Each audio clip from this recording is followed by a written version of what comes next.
Welcome back guys. এখন আহ, আমি যে কথাটা বললাম যে দেখেন আমার পেছনে কত সুন্দর একটি জায়গা।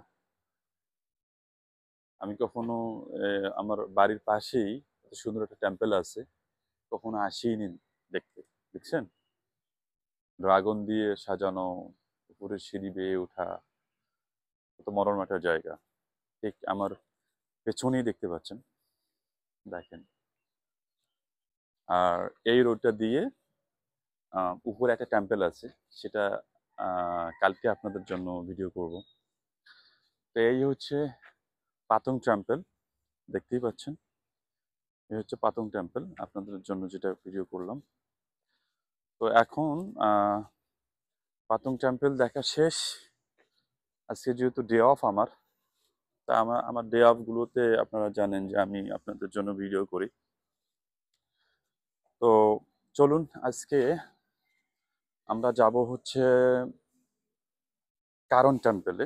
পাতং টেম্পল দেখলাম আমরা, আজকে আমরা দেখব কারণ টেম্পল। তো কারণ টেম্পল পাতং টেম্পল থেকে একটু দূরে। টেম্পলের কর্মীরা পরিষ্কার করতেছে। নমস্তে। তারা মনে করছে হয়তো বা আমি ইন্ডিয়ান, ইন্ডিয়ান। তো এই যে দেখেন আমার পেছনে, আজকে সানডে। তো সানডেতে সবার সবকিছু এখানে অফ থাকে। সন্ধ্যাবেলায় পুরোহিতরা আহ,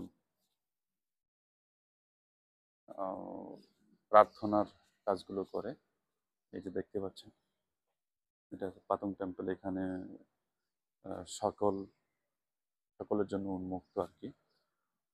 আপনি এসে আপনার